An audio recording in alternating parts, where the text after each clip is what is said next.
وہ لفظ آپ اور زیادہ نہیں تو کم از کم اتنا کہنا چاہیے کہ حضرت یزید رحمۃ اللہ علیہ، یزید بینیفیشری ہے سسٹم کا.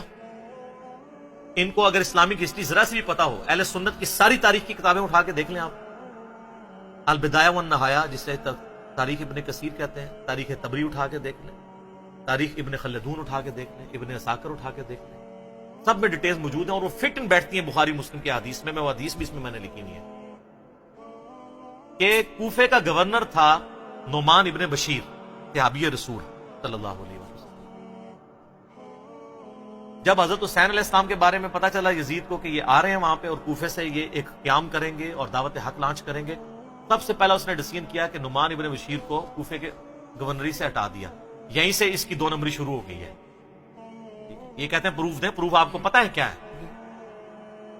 اس لیے کہ نعمان ابن بشیر صحابی تھے، ان کو پتا تھا حضرت حسین کے ساتھ تو میں کوئی نیگیٹو نہیں کر سکتا، تو نرم رویہ رکھتے تھے. اور عبید اللہ ابن زیاد کو اس نے بھیجا.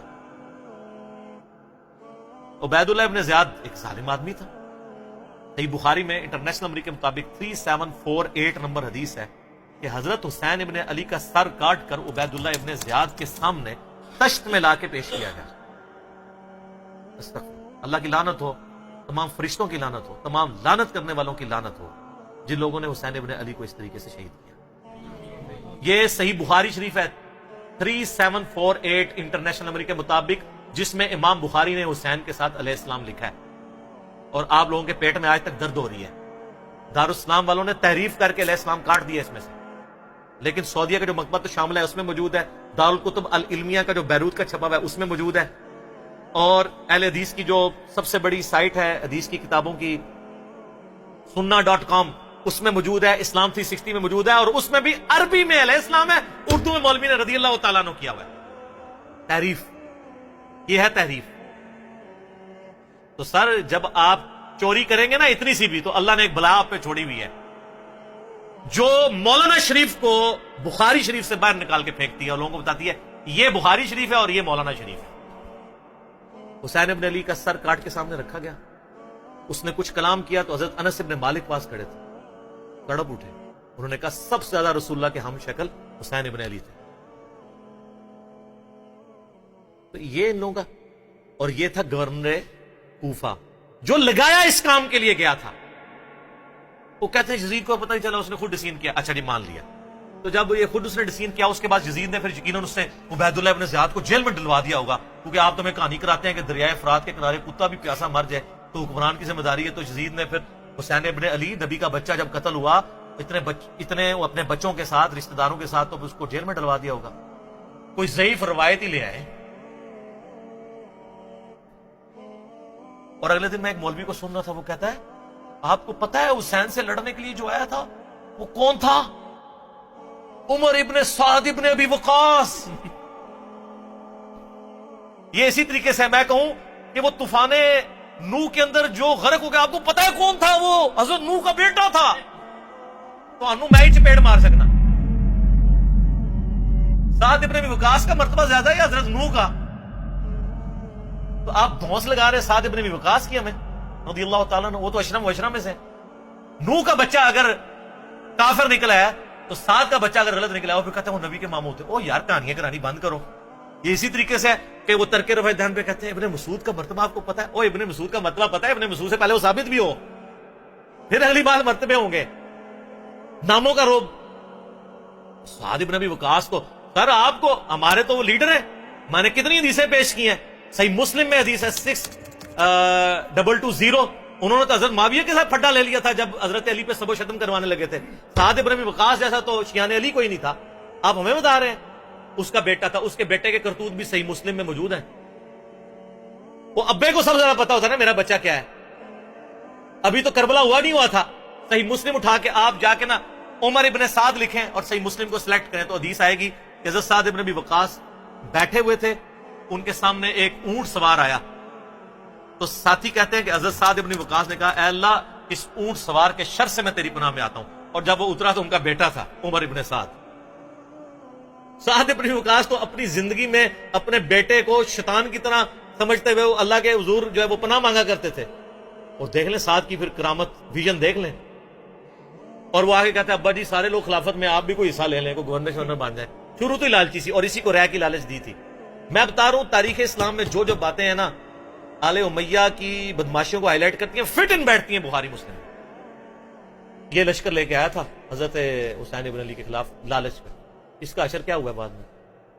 تو یہ پورا پلان ہوا تھا. اور اگر کہتے ہیں نہیں یہ حادثاتی طور پہ ہو گیا تو بعد میں پھر سزا دینی چاہیے تھی, کوئی سزا نہیں دی ہے. الٹا اس کے اوپر آپ کو پتا ہے مدینے والوں نے بیعت توڑ دی تھی یزید کی, حالانکہ وہ پہلے بھی تلوار کے زور پہ لی تھی حضرت معاویہ نے رضی اللہ تعالیٰ عنہ. ہم تو رضی اللہ عنہ ہی کہیں گے, ہماری مجبوری ہے. تانوں نبی دا منہ ماردا ہے, تانوں نبی دا منہ نہیں ماردا, تسی آج تک یزید دی وکالت کر رہے ہو.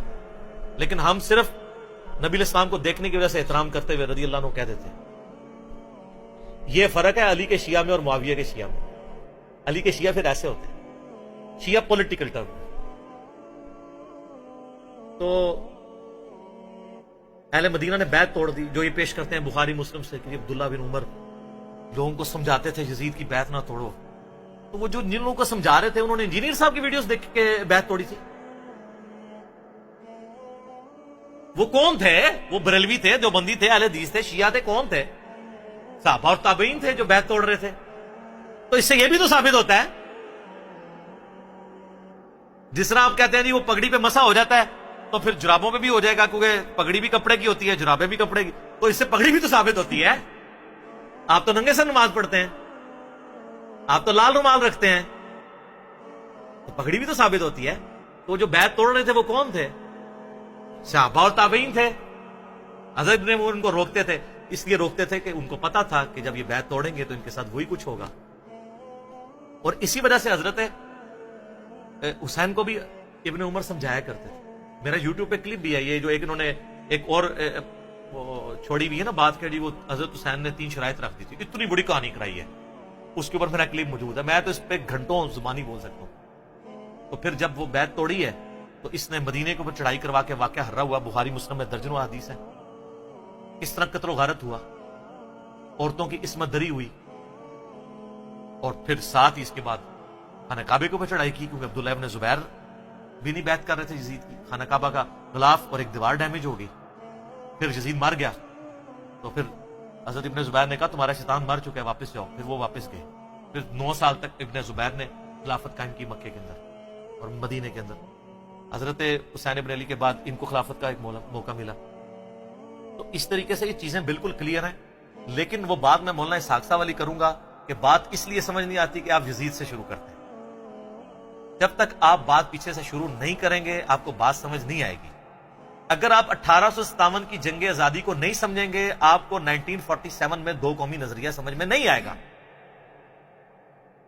اور جب تک 1947 میں مسلمانوں کی قربانیوں سے جو ملک بنا ہے وہ آپ نہیں سمجھیں گے تو آج آپ کو نہیں سمجھ آئے گی کہ پاکستانی عوام کیوں اسلامی نظام یہاں پہ چاہ رہے ہیں. اس لیے کہ وہ کہتے ہیں ہمارے بزرگوں نے پاکستان بنایا اس لیے تھا کہ پاکستان کا مطلب کیا, لا الہ الا اللہ. یہ سیکولر اینکر بیٹھ کے جو باتیں کر رہے ہیں ان کو یہ کیسے سمجھ آئے جب تک آپ پیچھے نہیں چلیں گے. اگر آپ مشرف کے دور سے شروع کریں گے تو آپ کو نہیں سمجھ آئے گا کہ ملک سیکولر ہے یا اسلامی ہونا چاہیے. پیچھے چلنا پڑے گا. یزید کے دور سے آپ کو یہ کہانی سمجھ نہیں آئے گی جب تک آپ پیچھے نہیں چلیں گے. اور پیچھے جانے کے لیے آپ کو یہ پڑھنا پڑے گا.